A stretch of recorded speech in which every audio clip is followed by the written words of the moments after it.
1400 years ere seed sown. Truth was twisted, its seeds were grown. Break the lies, spark the mission.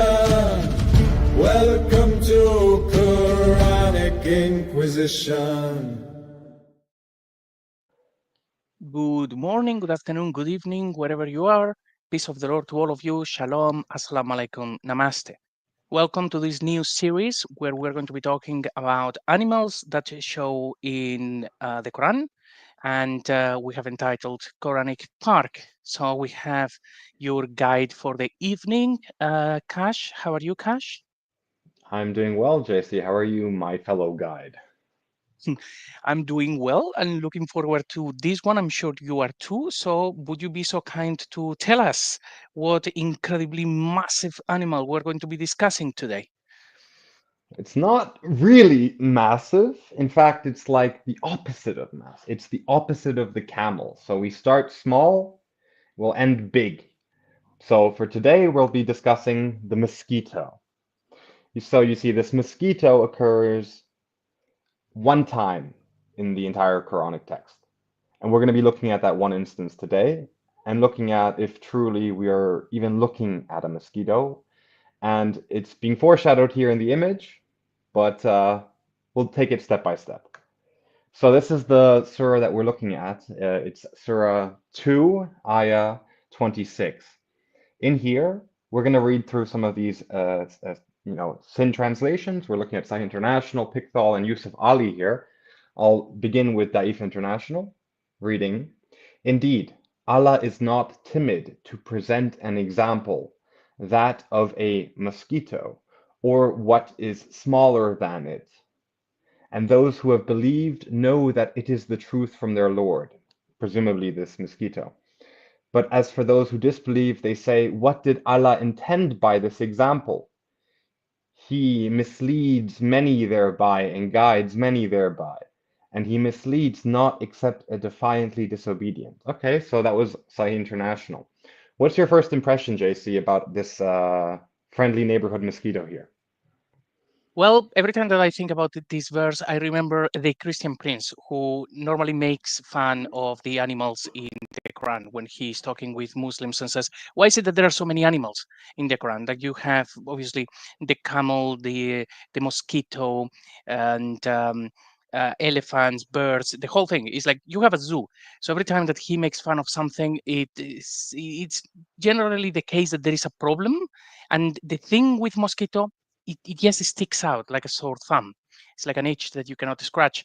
So it's odd. And the translations, they are different. As you are showing now on the screen, something that is weird is if this is talking about a mosquito, every single translation would certainly have it there. Everybody would know the meaning and every translation would be identical.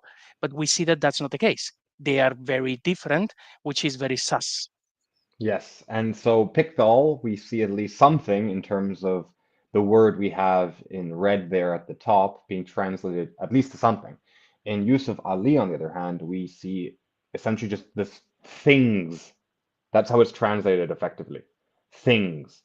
Lowest as well as highest. We'll see as well in the breakdown of the interlinear how there's even more issues here. So we have this, we have mosquito in one area with gnat, which is also what St. Murad gives in his translation, which is gnat. So this is a big question mark on top of this word. So we're going to look at what it could be.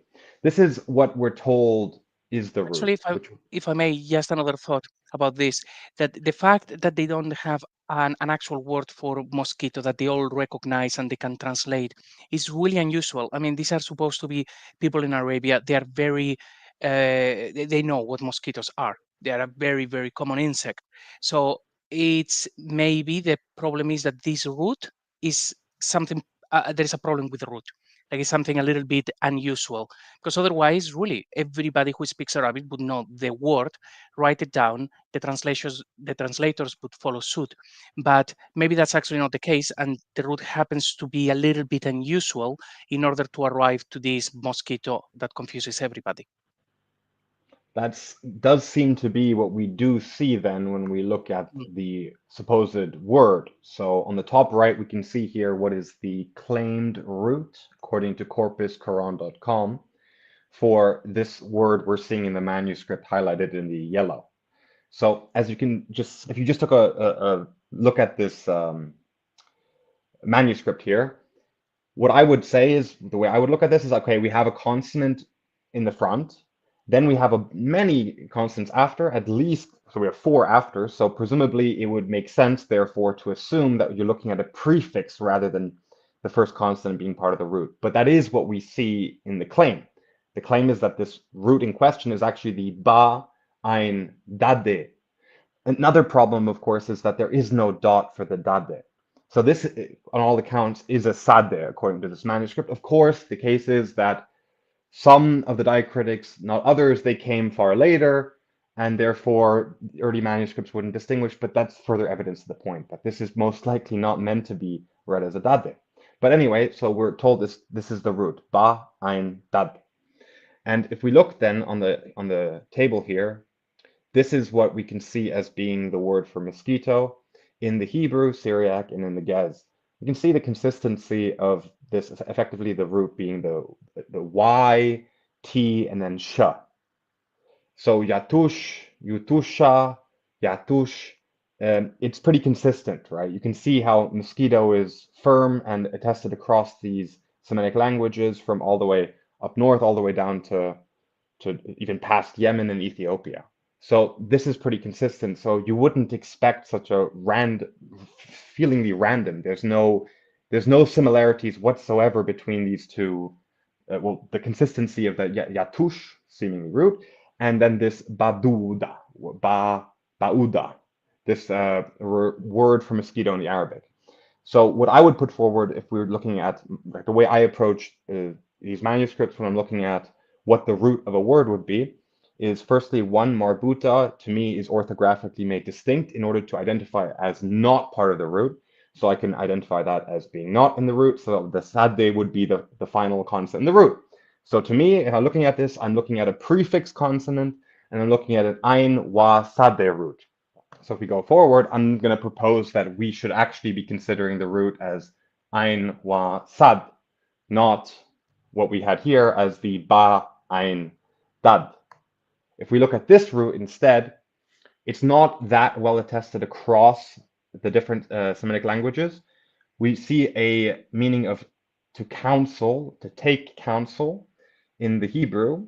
But what I specifically want to highlight is what we see there at the very bottom. This is in the classical / Quranic Arabic, that this root is said to mean to become difficult, knotty, intricate, impossible to untie. And this is then the modern Arabic understanding of the root. However, there's something even more interesting when it comes to this particular root, which is that if we then look in, one moment, get back to the slides. Well, firstly, we already saw this. One of these things is not like the other, right?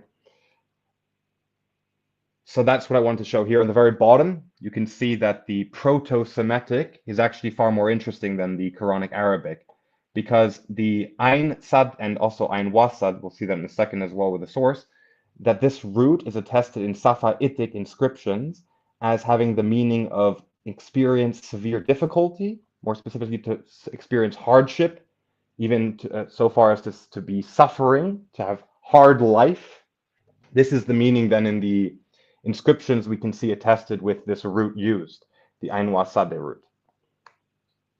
This is some more specific details here. So Safa'itic is the language in question where we can see this root attested. It's an ancient Northern Arabian dialect / script. It's used primarily by nomadic pastoralists in the Syro-Arabian desert, the Hara region spanning modern southern Syria, northern Jordan, and parts of Saudi Arabia, from approximately the 1st century BC to the 4th century CE.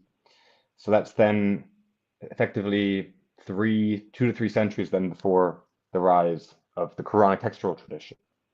These inscriptions numbering the tens of thousands, this is something else I wanted to highlight eventually, is that we have this narrative about the illiterate Arabian prophet and the illiterate pagan, or these silly Bedouin, this kind of narrative. But it's actually the total opposite. In terms of geographical region, the Arabian Peninsula has the most dense amount, and just by magnitude also the largest amount of inscriptions, which suggests the opposite. It suggests actually that the people who populated the Arabian Peninsula were actually above average in literacy. In fact, probably the most literate peoples by per capita in the world at the time. So we have these inscriptions numbering in the tens of thousands. They're typically short graffiti carved in basalt rocks, often recording personal experiences such as pasturing animals, and so on, so on, so on, so on. This root we're looking at is this form Ain Sad, but also more extensively Ain Wasad. This then takes the meaning in the modern Arabic, as you can see here, of difficulty, obscurity, complexity, but that conveniently leaves out a very particular aspect of the usage of that root in the Safa'idic, which is to experience hardship or to suffer difficulty. So that's conveniently seemingly left out of the modern Arabic when it was the way that the root was used in the only instance we really can see it in terms of Proto-Arabic, that being in the Safa'idic. One example of this is the BS 48. This I got from, we'll see the source, I guess we'll see the source in a second. So the translation we can see here for BS 48 reads, "He was ill and experienced hardship." That's where we can see the usage of that root in question. So I guess this would be Hakim. I wouldn't know what to say about that, but show compassion. All right, fair enough. So this is presumably an inscription about a loved one who fell sick and experienced difficulty or hardship, and they're being remembered in stone. So this root, we already discussed it in terms of how it then appears in the modern Arabic with meanings of difficult or intricate. In terms of the broader Arabic, it's quite weak in the broader Proto-Arabic. It's only really attested in the northern Arabic, in the Safa'idic. Then we'll see here, this is the source I have for this particular inscription from Ahmed al-Jalad. We'll see that in a second, but before that, here's then what we would deduce based on the full form. So if we look at the root as meaning difficulty or hardship, the next question, of course, is how does the full form conjugate that root? Because we're looking at a situation here where we have a prefix. In the Hafs, it's said to be the B prefix, and I do see a little dot there, so we'll go with that for now. So we have a B prefix, then we have the root Ain Wa Sad, and then we have either the T or the H suffix. In the dotting here, it appears actually to have a T implication with the two dots. That's interesting. So when it comes to the question of what exactly the final one is meant to be, because of the fact that the initial inking does not appear to be the same as the dotting, looking just at the Wettstein, we can't say for sure whether it was meant to be a T or an H, but we have one of the two options as the suffix. So looking at here, we have the root, hardship, then we have the H suffix. We'll just assume for now H, but we can explore also the option of T. For the H suffix, it would then mark the very consistent meaning of his. So third person reference to someone's possessive, right? So his, the root, and then the question becomes, how about the B? So his hardship, something like this would be for now. And then if we consider the B prefix, which is to by or in or with, is the meaning of this preposition. If we then add that to the full combo, we're looking at B prefix, the root of hardship, or to suffer, have a suffering, or mostly hardship, right? By or in his hardship would hence be, or in his difficulty, or with his difficulty, would hence be the strict rendering from the root as well as the prefix and the suffix. This is then what I was referencing the entire time and eventually got around to, which is in the Dictionary of Safa'idic Inscriptions by Ahmed al-Jalad and Karolina Jaworska, my bad. We see on page 56 where we have the reference we were speaking of, which is BS 48, where we see here how he was ill and experienced hardship. That's then the rendering of this root here, the Ain Wa Sadeh Asa root. So far, JC, do you have any questions? No questions, but it's actually making more sense when we have Mosquito appearing only once in a very rare form that doesn't seem to be similar to any other Semitic languages and so on. And it's starting to go into more of a Christological meaning, which we have seen now countless times, and we've discussed countless times in the channel of things that are actually hidden. So it's starting to show a picture that, hey, maybe it was never a mosquito and it was something a bit more Christological. So very exciting. Keep going. Yeah, well, the mosquito seems a bit strange, so it bears more investigation. So I figured I'll put forward this option. So I will put a caveat before we move forward, which is to call back to the fact that I was pointing out the Hebrew meaning of counsel related to this root as well. It's not a perfect match, so I would make the orthographic case that it's actually more so likely to be the other one I just presented. However, this is a worth pointing out as a point of interest that there's potentially also an association here in the sense that it's related to counselor, and we of course know from Isaiah 9:6 that he will be called wonderful, wonderful counselor. And this root is generally associated quite heavily with Messiah. So it's feasible, I would say, that maybe we're looking at this meaning, although I would still prioritize the meaning we've gone through so far over this one. And I'll give a couple of reasons for that in just a moment. So, fixed it, we have. So far, then, we have, instead of mosquito, we will put in its place, in his hardship. An example, even in his hardship. An example in his hardship. It sounds quite Christological already, huh? So, let's continue. We're looking then at this next word in the manuscript, which is the word fama. Fama is what's, again, it's very interesting. One of these is not like the other. We're sensing a pattern here, aren't we?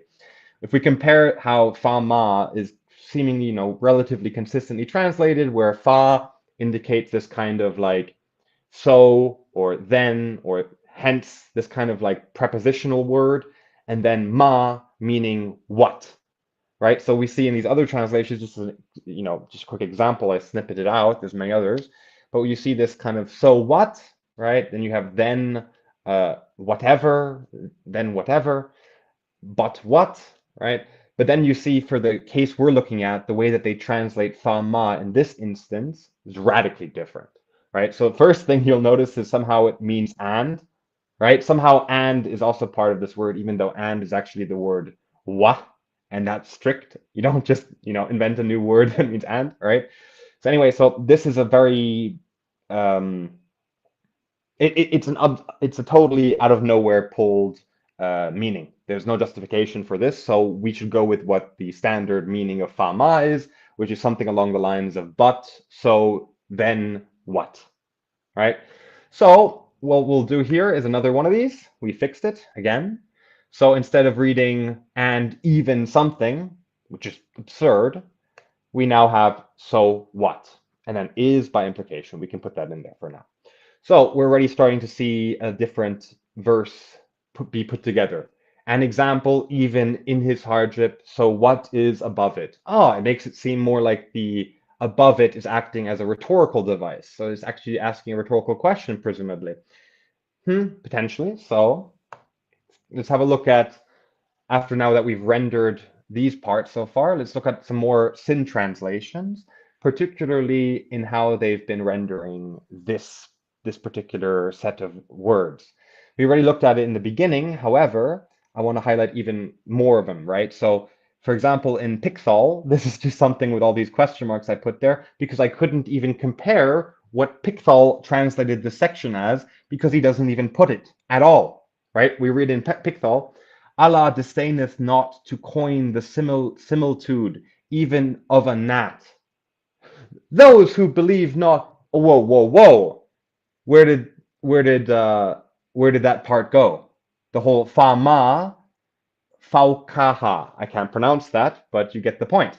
This whole segment is just not translated by Pickthall. We see the translation by Sahih International, where he says that of a mosquito or what is smaller. We'll see in a second how there's also a problem with that. But you can see here, what we're here dealing with is actually so what or so but what above it, right? But suddenly we have the word smaller here in the English. We have lowly, right? We have, oh, here, highest, lowest as well as highest.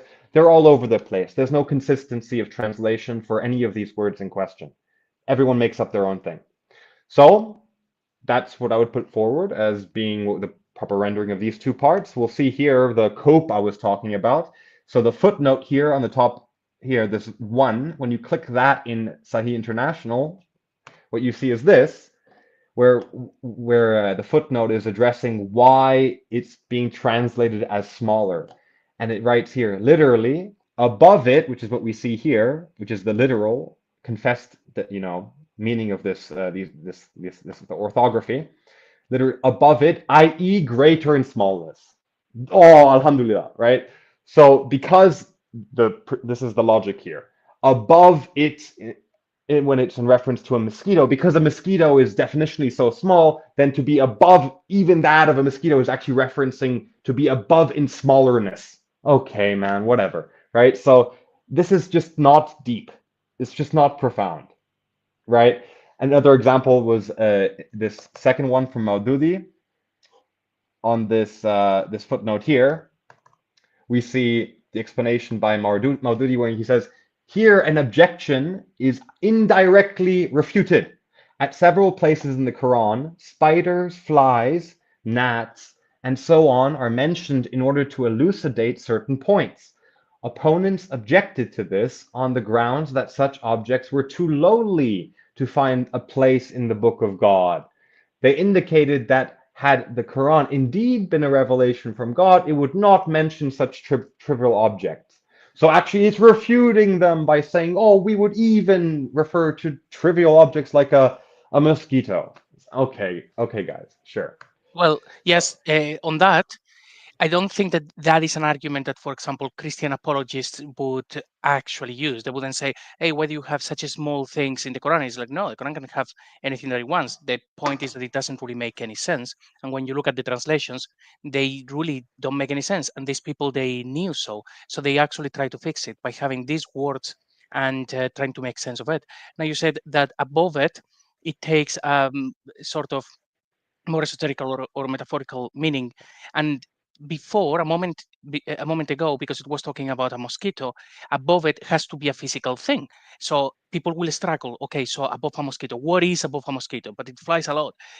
They have to make sense of it in the physical world.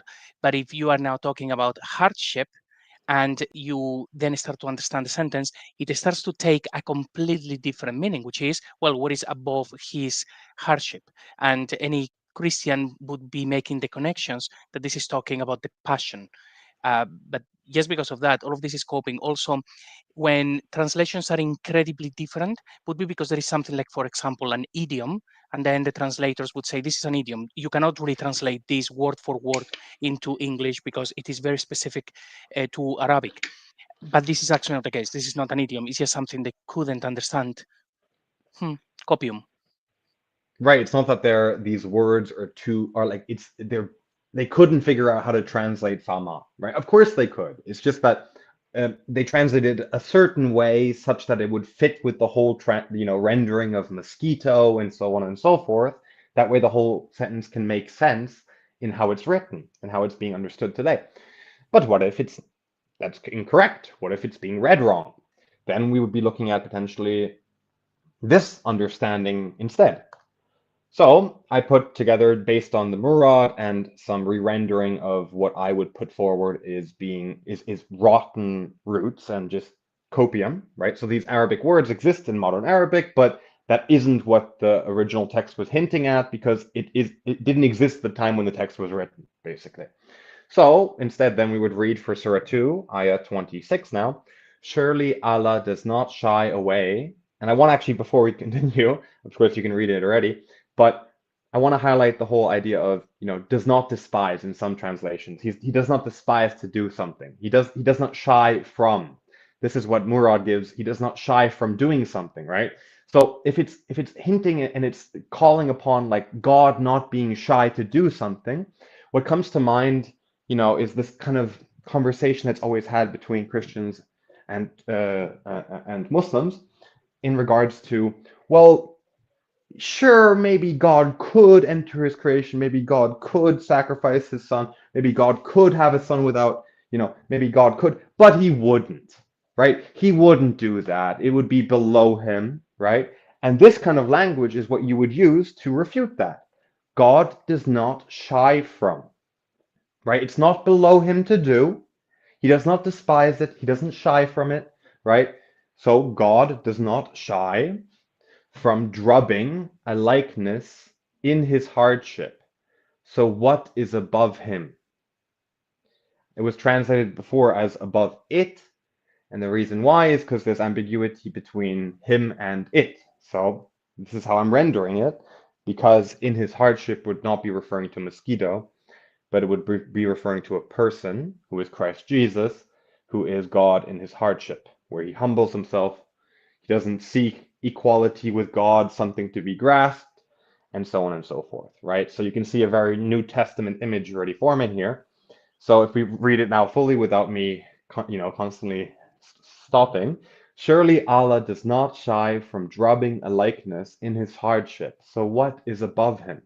So as for those who believed, so they know that it is surely the truth from their Lord. Again, I'm reading, it is surely, but if we, read contextualize, it would actually read, so they know that he surely is the truth from their Lord, which kind of maps up. Oh, wow, talking about him being the truth, that's totally New Testament, makes total sense. And as for those who covered, so they say, what did Allah will by this likeness? He causes many to err by it and guides many in it, and he does not uh, cause to err. I can't read the rest of it. It's being covered by something. But anyway, so that's quite interesting, especially because the final part of the verse where it's essentially, putting this question forward of like, but what did he mean by this? What was the point of it? Doesn't this mean that we can now sin, right? And Paul says no, right? Um, but that this is what comes to mind to me, right? When we see this idea of, well, but but what did he mean by it? What was the point of it? All this kind of stuff. It's questioning the purpose, the logic, the need for the sacrifice, all these kinds of things, right? So yeah, JC, what do you think so far? The thing is that yes, we're reading it like this. If the sentence starts just like you were reading it, so surely Allah does not shy from ... What you're expecting that comes after is something kind of Big. important, something that He does. In the case that you're saying, entering creation or showing proof, but instead of that, it just is supposed to start talking about a mosquito, like, and what is like above the mosquito or something. Is like it doesn't make any sense. If you're saying that Allah does not shy from something, you're going to just say something that he does that he's not shy of. And what is that? Talking about a mosquito, it makes no sense. So this little correction, well, it's not little, it's big correction. It actually makes sense even with the rest of the sentence, like you say, like the discussion as to, okay, so what does it mean that he would go through hardship on earth when he doesn't need to, but he does? So what is going on with that? So everything makes sense by removing the word mosquito, and hardship seems to be what the original intent actually was. And as we've seen before, it's a very unusual route. It's not one that you have a million times throughout the Quran, and it would be quite easy to disguise. We've left there as well that Murat translates this as nut, just like some of the other translators, as opposed to mosquito. But most people out there, Christian apologists and stuff, they actually use the word mosquito. So I don't think that many people watching this would think, oh, I never heard about the mosquito, but I heard about the gnat. Everybody would actually be saying mosquito more often than not, because it's a lot funnier. But yeah, it looks like we can actually remove that and replace it with the same word, with the same rasam, because we haven't changed anything, just by changing the dots a little bit to something that they would certainly, the writers would certainly want to hide. And we have seen plenty of that. So there is no reason to believe that this one was actually talking about a mosquito, but rather that they were hiding something, such as the passion. Yep, it seems like we have a bunch of reasons essentially to believe. Well, we'll go back. We'll continue with this in a second. There's a bunch of reasons to believe that there's something off here. And that's, well, one, if we just look at the consistency of the way to refer to mosquito across sister Semitic languages, there's this massive hole, which is the Arabic. And then we look at the verse, and there seems to be one, the Thamud translation raises red flags to me. Seems like there's some duct taping going on. But crucially, it's this whole thing about does not shy from. You would expect something quite profound to come after, and for it to, discuss using a mosquito as a sign, and he doesn't, shy away from doing that.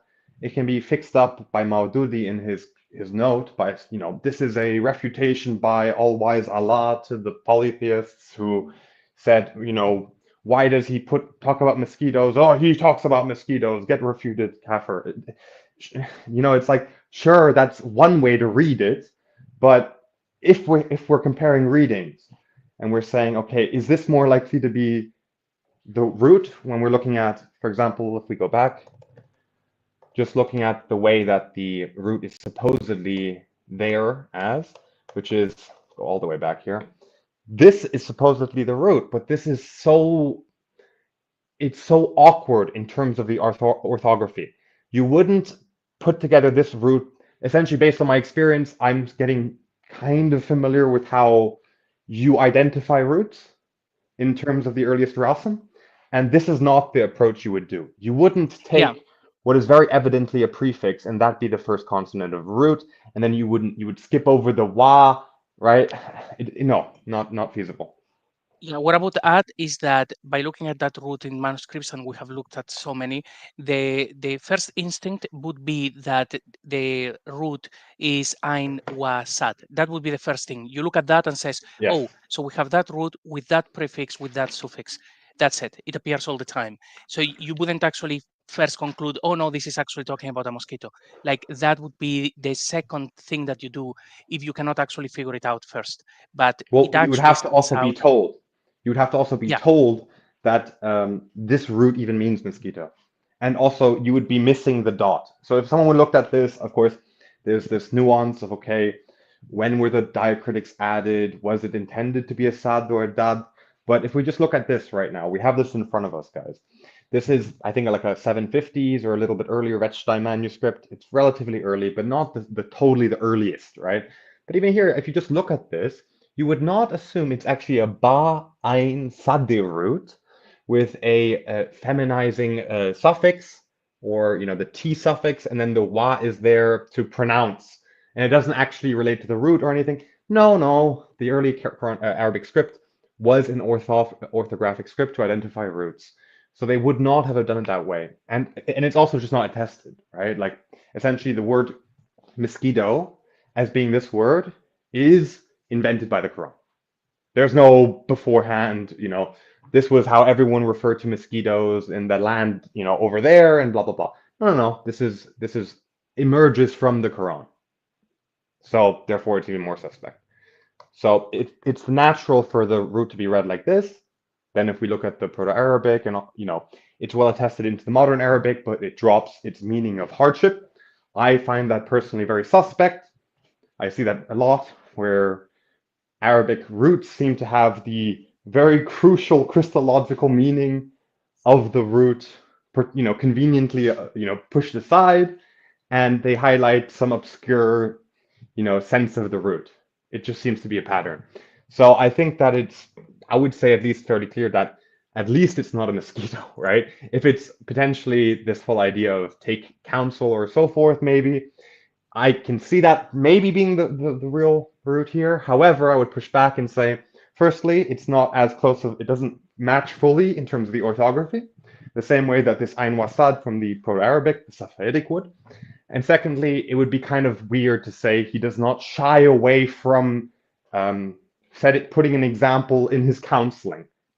You wouldn't associate God's counseling, with any sense of shame or reason to shy away from something. So given that, I would say that all the pieces point to this rendering of hardship, and it points very much to the passion. Yeah, I would say as well that, so as I said before, when we look at the manuscript, that is how people would have figured it out.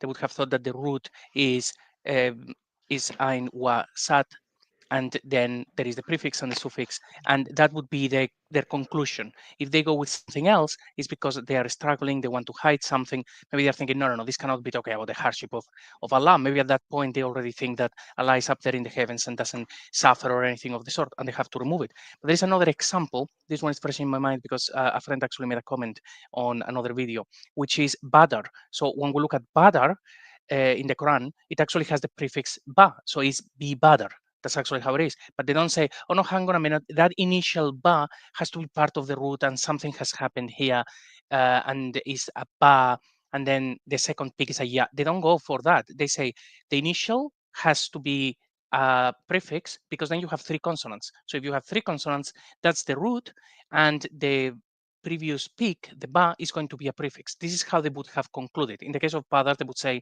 it's actually the name of a place, which it isn't. If you read the translation from Saint Murad, it actually has a meaning of its own, but this is how they would have done it. If you have multiple roots, multiple consonants, and the thing that begins with is a ba, yeah, that's a prefix. That would be the first thing that you do. If that doesn't work, then people will be confused and trying to figure it out. But this one actually looks like the obvious thing that they would have done is assume it was a prefix, and instead of that, they invented a word that appears only once in the Quran, which actually sticks out like a sore thumb. And you can say, well, you're not going to have the word mosquito everywhere in the Quran, right? So it appears only once. That part makes sense.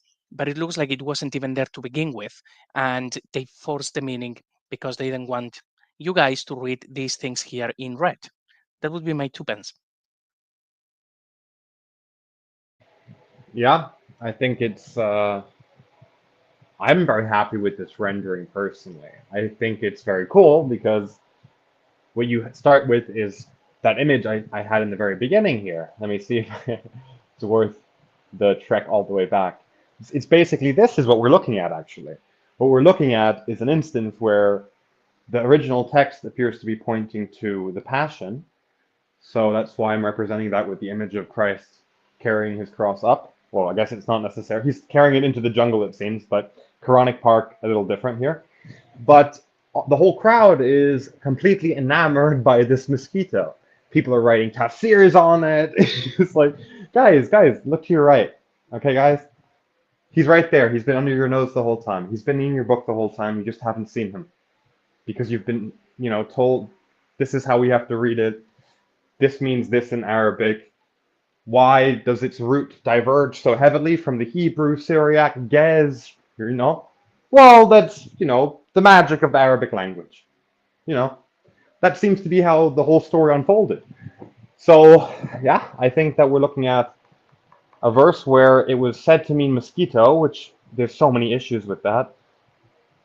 But fundamentally, it should mean in his hardship or by his hardship, which then in the context where it's about a likeness or an example, then of course it's about God showing a sign, creating a sign, a miracle, creating an example, a likeness, a form, and that form is in his hardship, which is then the suffering servant, Christ Messiah, or Jesus Christ.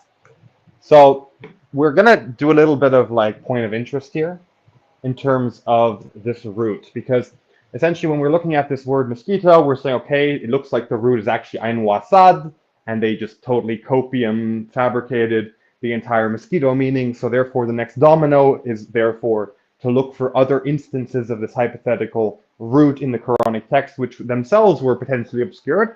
So when it comes to a root with Ain, of course we're going to look at instances where we have a supposed Gain, which would be an Ain with a dot, which of course we don't see in the manuscripts because I believe that's a later fabrication. Anyway, regardless, what we're looking at here is this other instance, which is translated literally as dive, where the root is supposedly, I would presume, Gain wa Sade. That's what we see here. And this root occurs twice in the text. And I just want to show how essentially we're looking at here, if we just compare side to side, where the red represents the suffix. So in one instance you have the suffix wa nun, and the other instance you have the marbuta suffix, and you have the root is the same root, where you also have a prefix. Here's just another couple examples. This one's a bit more clean. The other one's a bit like this was written by the people who massacred the original writers. Like that's why it's such terrible handwriting. These texts that you have, it's nice and clean. This was probably the original writers. So this, then we can see it's way more clear. In this instance, you can see how it's the same exact root. Same instance here. There's no blue on the right side, unfortunately. That's quite a mistake. So then here we have another instance. I'm just going through for the same verse for different manuscripts, so you can see it in a bunch of different manuscripts. So this is a potentially also an instance of the hardship root being used, which bears further investigation. We just put it here for now, so we can put these two verses where we see this dive. So in one instance, it's in Surah 21, ayah 82, where it says would dive in the context of and of the shaitani, the devils, were some who would dive. Okay, maybe, right? And then we see in the other instance of the verse, we have also the meaning of dive, but it's in the instance of and diver. So we read, it's again in the context of the shaitani, so that's something maybe worth noting. For some reason, the shaitanis are good aqua divers. So, and the devils, every builder and diver bound in chains. Okay, that's another instance of this potential root. I will say, however, I looked at the orthography. I see the aleph attested early, so I actually don't think that we're dealing with the same root here because the aleph changes the whole game. I think we're looking at something entirely different. However, it's potentially still the root in play, so I'll leave that open. And in terms of these two instances, we are just showing them as points of interest for now. Essentially, I have a question about the word shaitani itself, and we're going to be looking into that. So in order to fully unlock these verses with these other instances of the potential same root, we're going to have to first unlock shaitani. So that will be in due time. But yeah, so JC, what do you think about these two instances here? Well, first thing that I would say is that, yeah, we're not going to talk about shaitan, how is it spelled, shayatina, the Satan's, devils, because we know there is a problem with it, and everybody knows this. If anybody has watched a debate between the Christian Prince and Mohammed Hijab, when Mohammed Hijab actually pretended to be somebody else, which is hilarious, and they actually discussed this. It's like, okay, so how many shaitans are there? And then there is this whole thing. Well, there is the big shaitan, and then there are the small shaitans.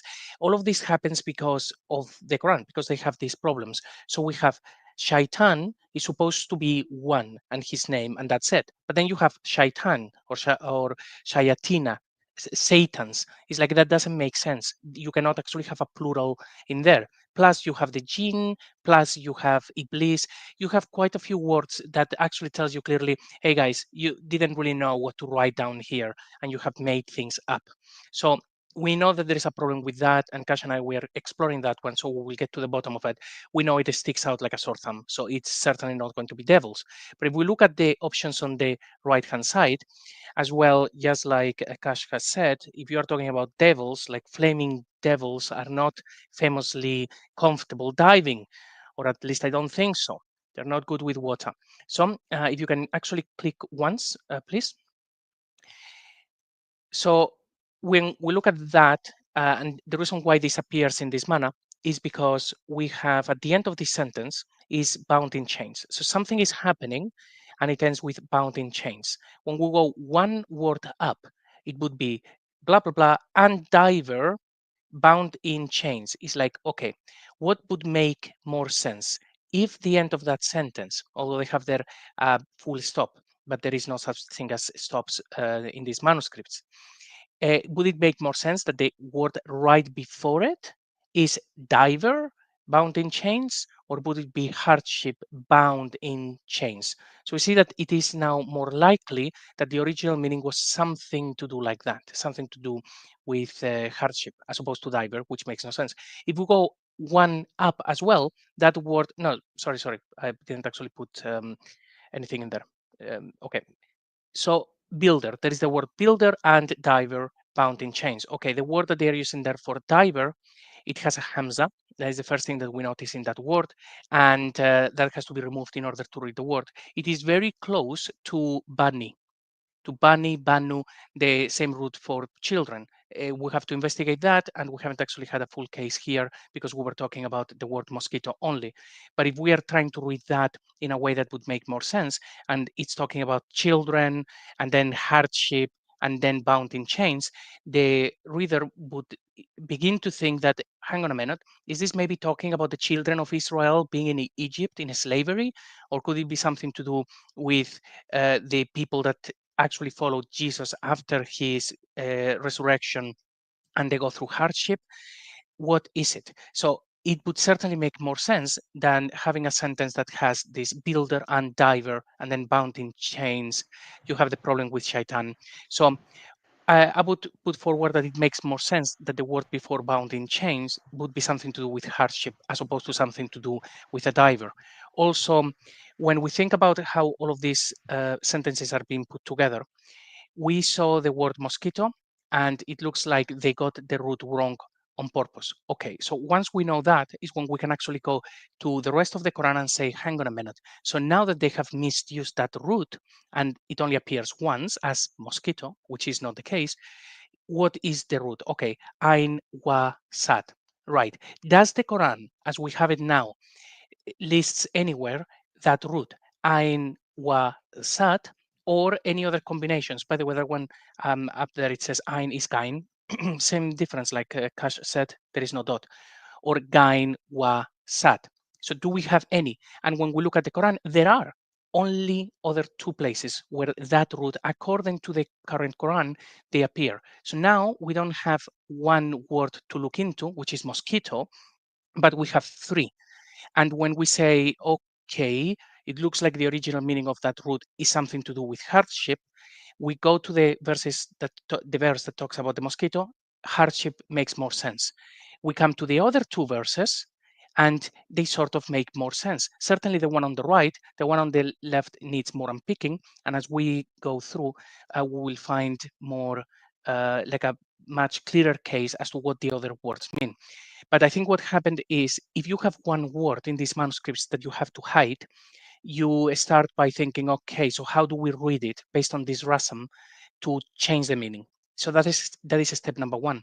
But immediately after, you need to look at all of the words that come before and after, because now you have to make the whole verse match that word that you are hiding, because otherwise everything will go out of sync. Imagine that you change one word from something is talking about, say, Jesus on third person singular, for instance, but now you're going to change that and it's talking about, I don't know, second person plural.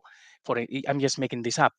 Then the rest of the sentence would make no sense. It would really show that that word is wrong. So you have to start changing all of the words around it because you have one word to hide.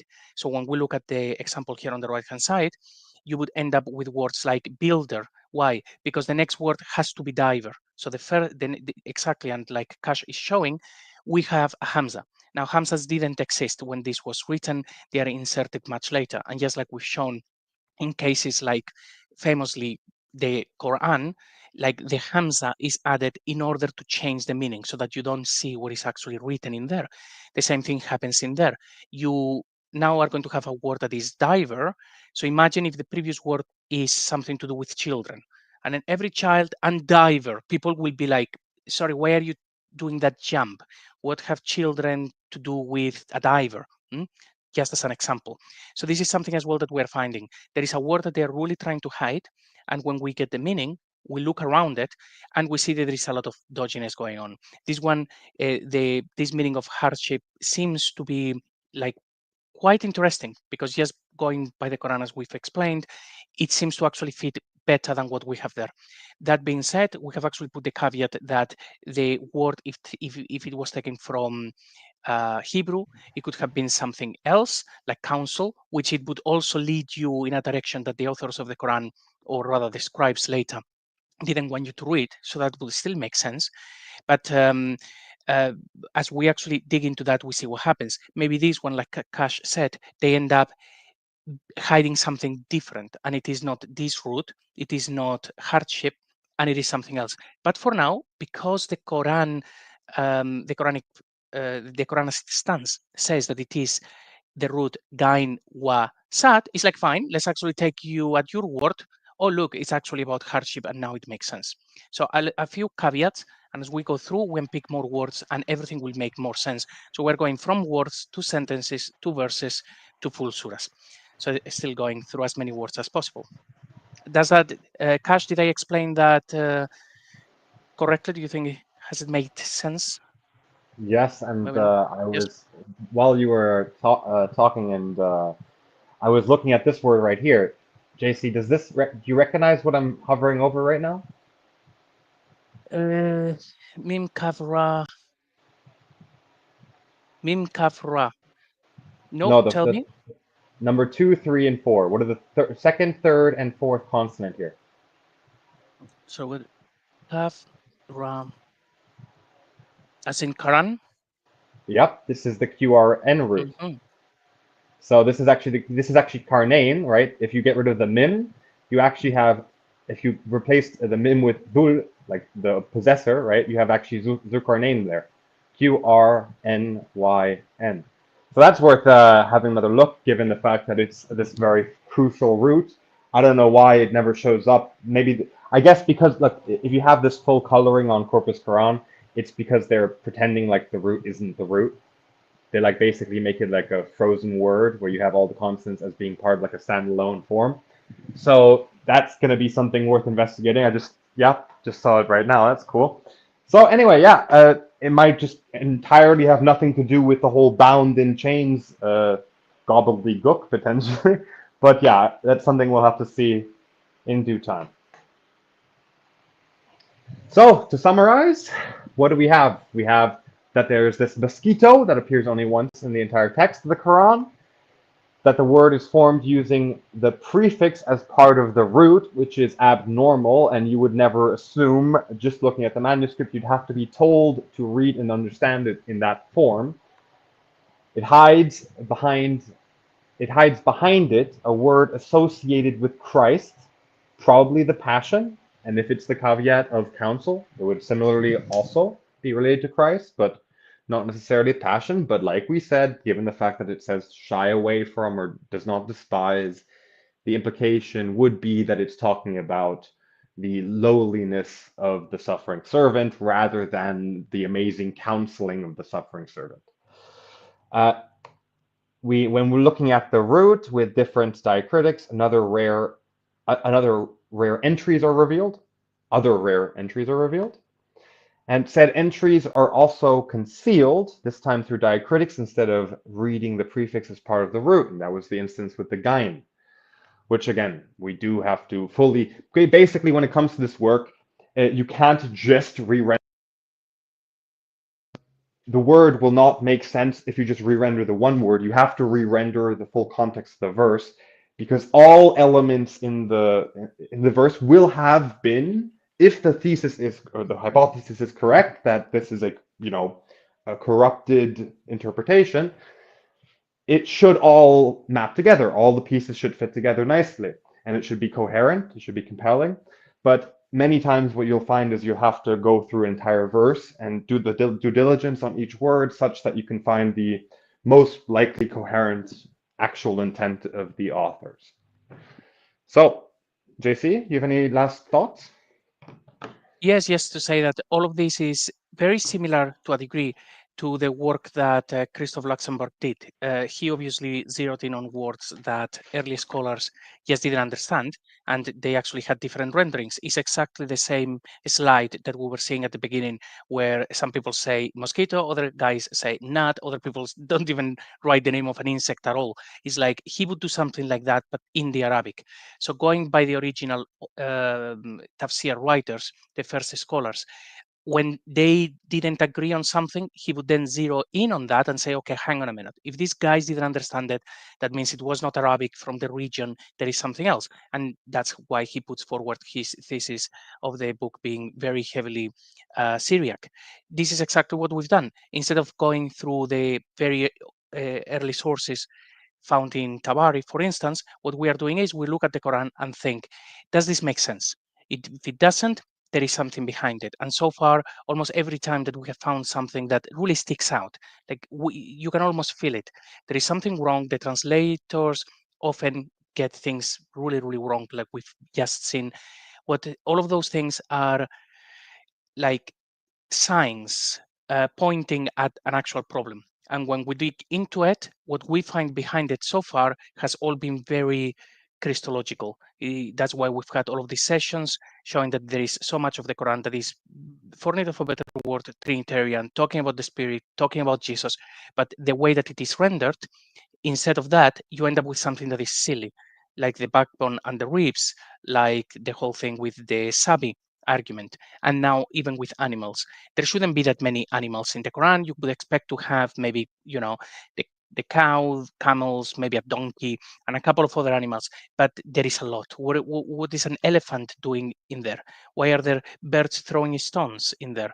Are all of those stories taken from apocryphal books? Some of them are, but some of those apocryphal books don't really tell stories about animals in that manner.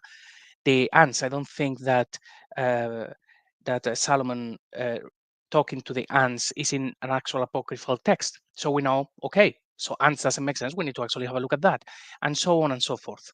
So what we are doing is actually just continuing with everything that we have done before, finding something that doesn't make sense, actually then going into the text and looking at the rasam, looking at the manuscripts, and so far, everything that we're finding is just Jesus or the Spirit in every single page. The people behind this textual tradition were completely obsessed with Jesus. It's just that over time their love remained true most likely, but the referent of their veneration slowly erred and erred and erred until they had a totally false Jesus, who then all of a sudden essentially got warped into this new prophet in the 7th century in the Hijaz, the whole backward active tradition and so forth. To piggyback off what you were saying about what we're doing is kind of taking huge inspiration from giants like Christoph Luxemburg. It's that his method was extremely cautionary. He didn't want to overstep, so it was quite smart for him, especially in the academic setting, to really only look at verses which meet the standard of, okay, if Tabari says that there's no consensus on it, that means that that's a smoking gun, and therefore he puts his attention to that. However, I would put forward is that it's totally possible that in the early, in the first century of from 620 to 720, that you have a very effective corruption.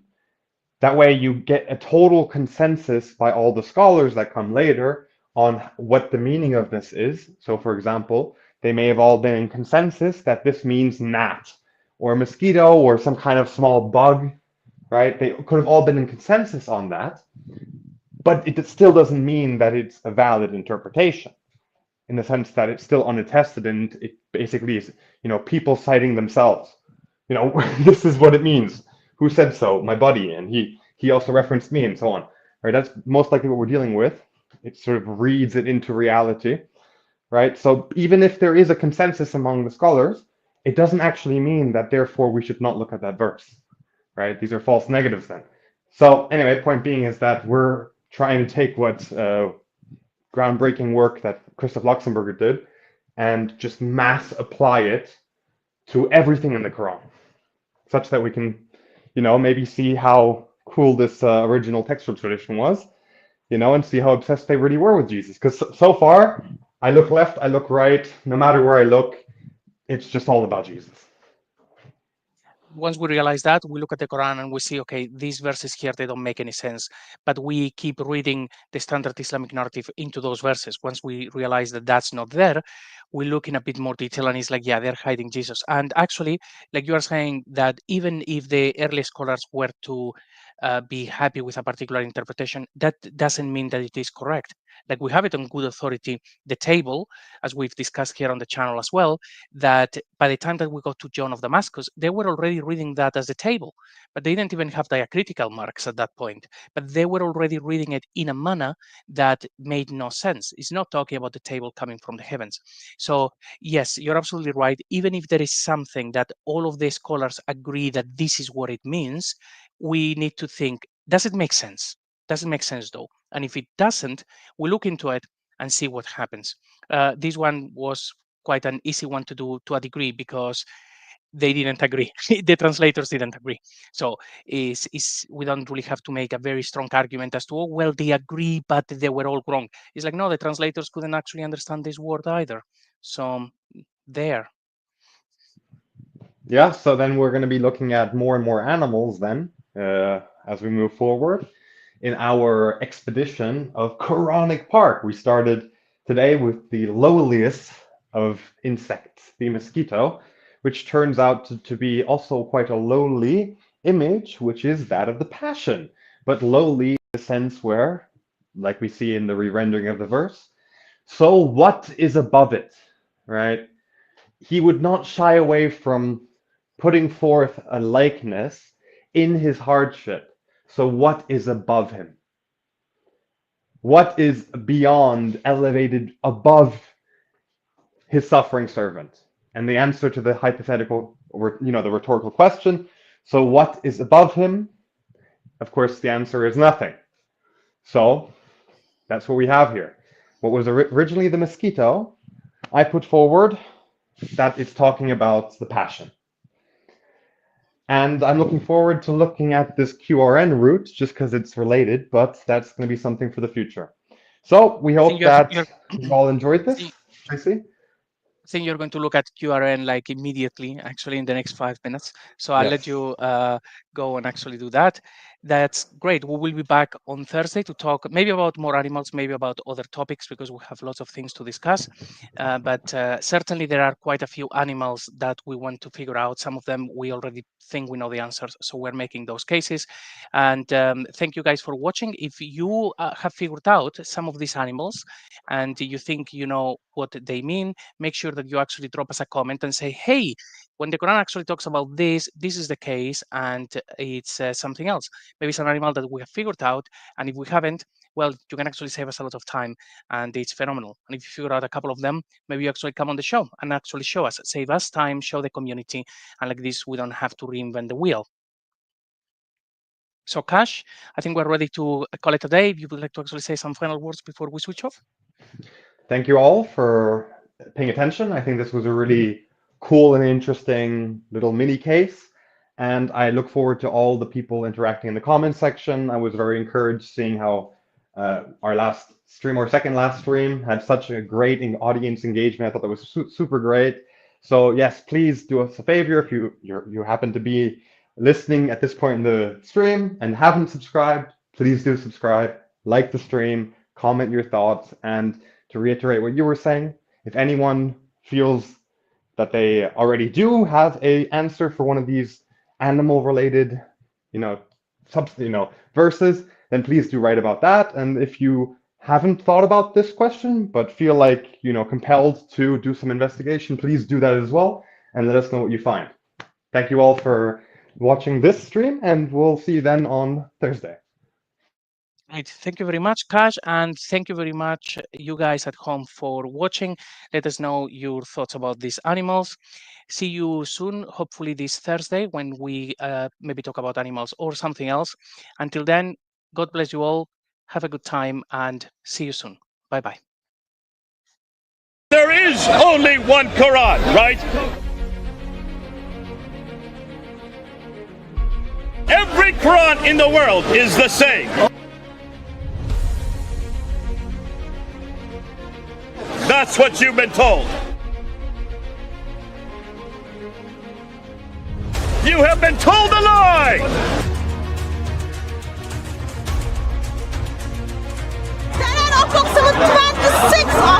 26 different Qurans! There are 0 Dawa guys apparently left on the planet who are willing to defend Muhammad in a debate. Everybody can go and read it. This is a book full of mistakes in Arabic, in the grammar, in the spelling, in the pronunciation. Whoever wrote the Quran made an error because they didn't quite understand what was written in the 7th century in the Torah and the Injil. As promised, I will give you more than 20 reasons why I left Islam in this video. We know that stories about Muhammad were made up on an industrial scale. What in the world is this NGO.